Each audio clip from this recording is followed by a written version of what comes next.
Dental का जो chair है, इसको देख के कॉमन मैन जो है उसको दे फील वेरी स्केर्ड।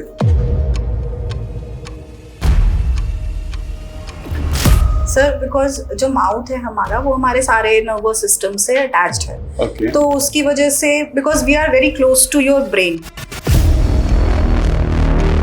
किसी के कहोगे कि ब्रेन खोल के हम रख देंगे तो उनको बहुत डर लगेगा इस चीज को। Okay. तो इसीलिए जो हमारे जितने भी आप देखोगे दांत वो सारे directly connected to your nervous system, your brain. सब कुछ दिख रहा है, सब कुछ आपके साथ हो रहा है, आप सब कुछ महसूस कर पा रहे हो, उस ड्रिल की आवाज, एवरीथिंग। तो वो थोड़ा सा डर लगता है। ओके। एंड ऐसा भी है कि हर बार खाने के बाद आपको ब्रश करना है या रिंस नहीं, करना बिल्कुल है? नहीं सर। ये तो मतलब आप अपने दांत को बेफिजूल का रगड़ रहे हो, कोई फायदा नहीं है। हाँ, आप रिंस करो।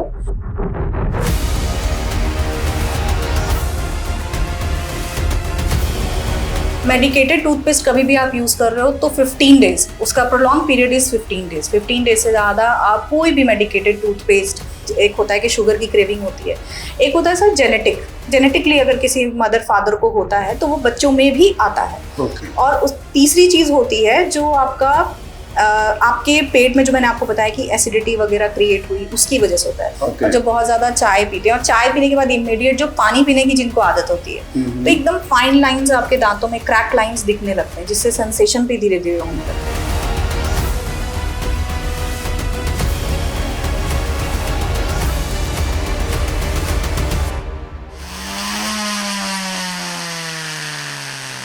नमस्कार, मैं हूं देवू मिश्रा और आप देख रहे हैं ज्ञान जंक्शन।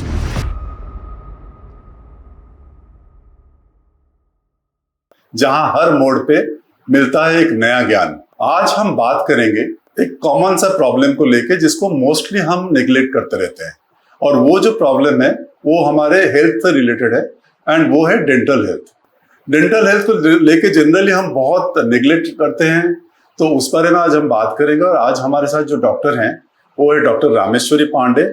डॉक्टर रामेश्वरी पांडे, उनका अपना एक क्लिनिक है सुदांतम, सेक्टर 104 में, नोएडा में, और वो बहुत ही फेमस है एंड बहुत ही एक्सपीरियंस्ड डॉक्टर है, और उनका स्माइल भी बहुत ही प्यारा है, एंड वो लोगों के स्माइल को अच्छा करने में बहुत हेल्प करते हैं। तो welcome doctor. Thank you sir. तो आज हम बात करेंगे इसके ऊपर, हेल्थ, डेंटल हेल्थ को लेके।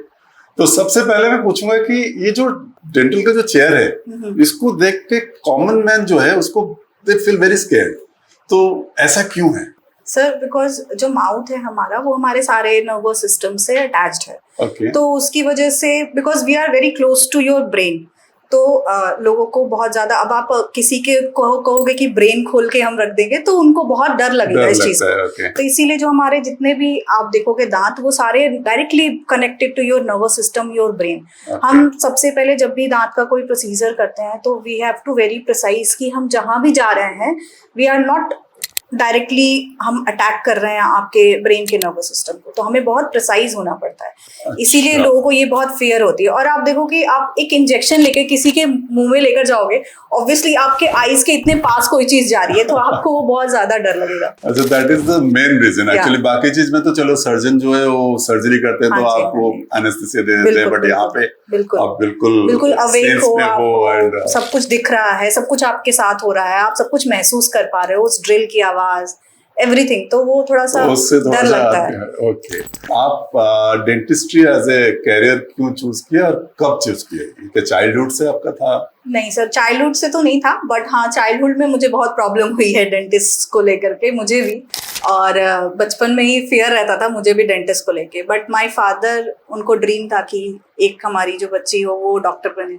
Okay. तो ही वाज लाइक कि आप इसमें परस्यू करो। जो ऑल्दो क्योंकि 90% लोग जो होते हैं वो डेंटिस्ट्री को फर्स्ट प्रोफेशन नहीं मानते हैं, वो पहले एमबीबीएस ही चूज करना चाहते हैं। मैं भी उनमें से एक थी, ऐसा नहीं है कि मैंने कुछ अलग सोचा था। बट हाँ, अब मुझे लगता है कि डेंटिस्ट्री मेरे लिए मतलब एक तरह से बहुत ही इम्पोर्टेंट वैल्यू हो गई लाइफ में। Okay. और इन्होंने, इस प्रोफेशन ने मुझे बहुत ही क्लोजली लोगों को मॉनिटर करने का भी मौका दिया। जो उनके अंदर फियर था, जो मेरे अंदर क्वालिटी है लोगों को कि हाँ आपको मैं कन्विंस कर सकती हूँ कि this procedure is not so dangerous, तो वो मैं उनको कन्विंस कर पा रही हूँ इस चीज के लिए। ओके। तो अभी हम बात करेंगे कुछ डेंटल इश्यूज को लेके, एंड क्योंकि एक चीज तो मैंने नोटिस किया है, किसी को भी डेंटिस्ट के पास वो तभी जाता है जब उसको दर्द होता है दांत में, उससे पहले एज ए रेगुलर विजिट वो कभी नहीं करते हैं जी। तो पहला क्वेश्चन मेरा ये है कि जो ब्रशिंग है वो क्या दिन में 2 बार ब्रश करना चाहिए, 1 बार सफिशिएंट है, और कितने देर तक ब्रश करना चाहिए? बाय बुक अगर हम जाए तो 2 बार ब्रश करना चाहिए, बट मैं हमेशा अपने पेशेंट्स को किसी भी चीज के लिए प्रेशराइज नहीं करती हूँ। तो मैं उनको कहती हूँ कि आप फर्स्ट टाइम मॉर्निंग में ब्रश करो, अगर आप मॉर्निंग में नहीं कर रहे हो तो एटलीस्ट लेट नाइट करो, बट मॉर्निंग में ब्रश करना इंपॉर्टेंट होता है, क्योंकि हमारे जो प्रीवियस आप शास्त्र में भी देखोगे तो सबसे उठते ही आपको नित्य कर्म पूरा करना है। तो वही चीज हमें भी कहते हैं कि आप ब्रश करो, जितने भी बैक्टीरिया हैं वो सारे सब हट जाएंगे। एसिडिटी हमारे माउथ में क्रिएट हो जाती है सोने की वजह से, तो वो सारे कुछ हट जाती है, तो न्यूट्रलाइज हो जाती है। तो इसीलिए एक टाइम तो एटलीस्ट आपको ब्रश, जो सब करते ही हैं, करना ही चाहिए। बेसिकली इसमें मैं ऐड करना चाहूंगी कि दिल्ली एनसीआर में मैंने ज्यादा देखा है कि लोग टंग क्लीनर यूज नहीं करते, तो आपको टंग क्लीनर यूज करना बहुत जरूरी है, बिकॉज टंग्स पे भी जो हमारे जितने बैक्टीरिया जो होते हैं वो बैठ जाते हैं, जिसको आप क्लीन नहीं करोगे तो उससे भी कई सारे प्रॉब्लम्स होते हैं। अच्छा, जैसे हम लोग तो जब हमारे केस अगर बताएंगे तो हम बचपन में सब टंग क्लीनर यूज करते थे, बट आजकल लोग फैड हो गया है कि नहीं यूज करना है। Okay, so you are suggesting कि टंग क्लीनर बिल्कुल यूज करना चाहिए। एंड ऐसा भी है कि हर बार खाने के बाद आपको ब्रश करना है या रिंस करना है? बिल्कुल नहीं सर, ये तो मतलब आप अपने दांत को बेफिजूल का रगड़ रहे हो, कोई फायदा नहीं। हाँ, आप रिंस करो, आप ल्यूकवार्म वाटर में हल्का पिंच ऑफ सॉल्ट ले लो, रिंस करो, लेकिन जो बीपी के पेशेंट हैं बेसिकली उनको 1 बार या 2 बार, उससे ज्यादा नहीं करना चाहिए रिंस। ओके, बेसिकली उनके लिए इसलिए क्योंकि नमक जो होता है उनको अवॉइड किया जाता है, तो आप नॉर्मल गर्म पानी से कर लो, हल्का जो गुनगुना पानी होता है उसमें हल्का नमक डाल के, और रिंस करने से जो माउथ में जो आपको फाउल स्मेल आता है वो नहीं आता है।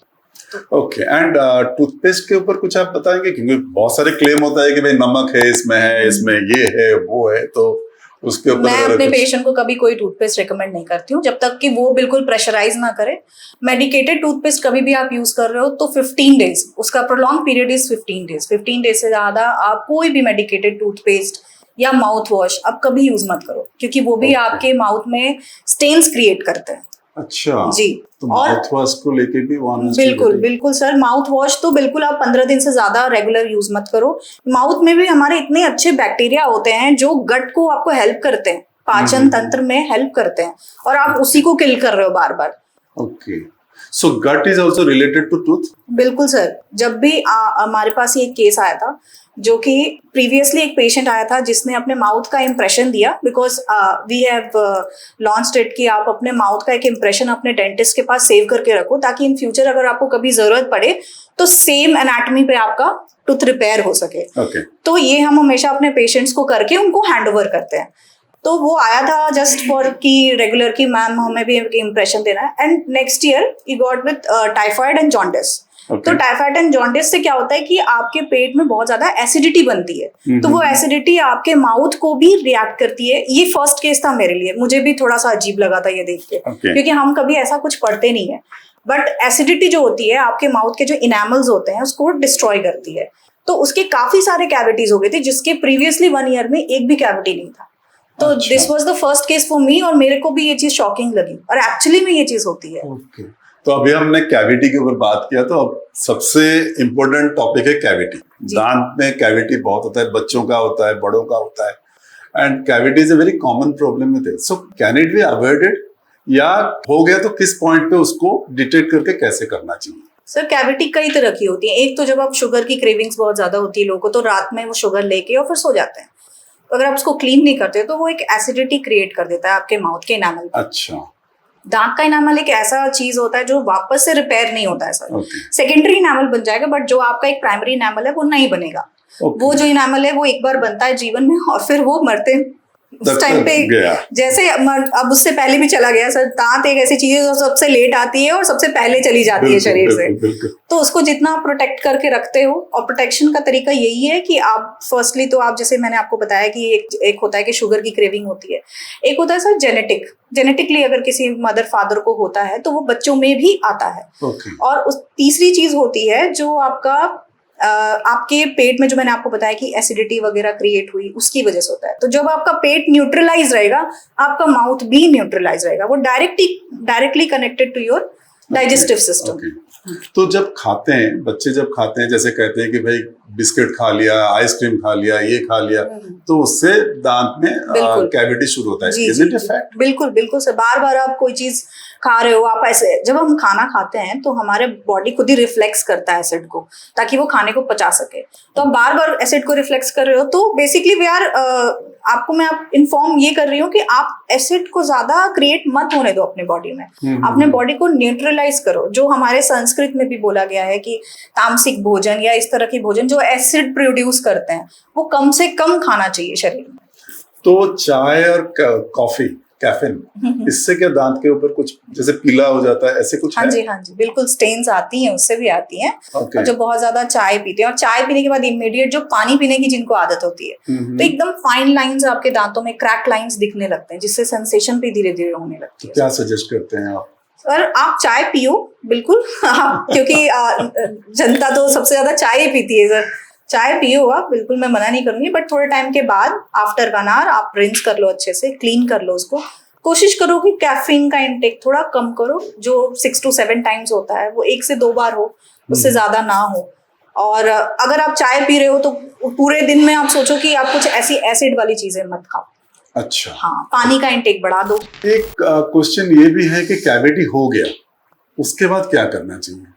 कैविटी हो गया तो सबसे पहले आपको खुद पता चल जाएगा सर कि कैविटी मतलब ब्लैक स्पॉट आ गया है, तो आप आइए डेंटिस्ट को दिखाइए। और जो फिलिंग्स है, इनिशियल जो कैविटीज होती हैं वो फिलिंग से रिपेयर हो जाती है। तो मैं चाहता हूँ आप हमारे व्यूअर्स को भी बता दीजिए कि कैविटी का कौन से स्टेज पे आपको आना चाहिए यहाँ पे? कैविटी की 3 स्टेजेस होती हैं। एक आपका प्राइमरी स्टेज होता है जिसमें कि आपके बस ऊपर में एक ब्लैक स्पॉट आएगा, दांत के ऊपर के स्ट्रक्चर पे एक ब्लैक स्पॉट आएगा, तो उसको आप क्लीन करके आप उसमें रेस्टोरेशन करा सकते हैं।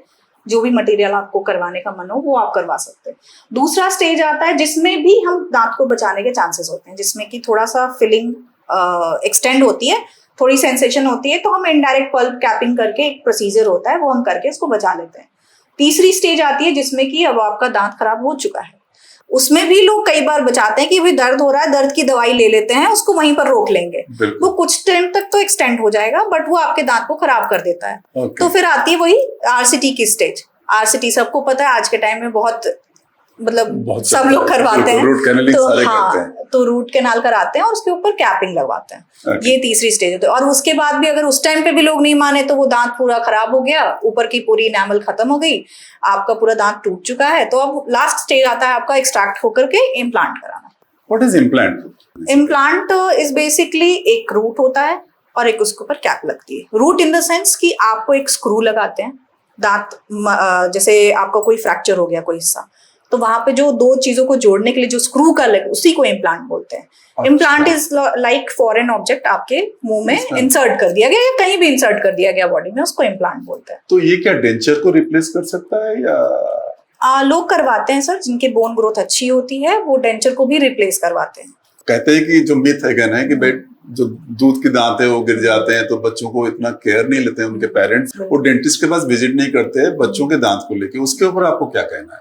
सर मतलब बच्चों के जो दांत होते हैं ना, वो बहुत प्राइमरी स्टेज होता है, और आप अपने बच्चे को ये सिखा रहे हो कि आपको अपनी केयर कैसे करनी है।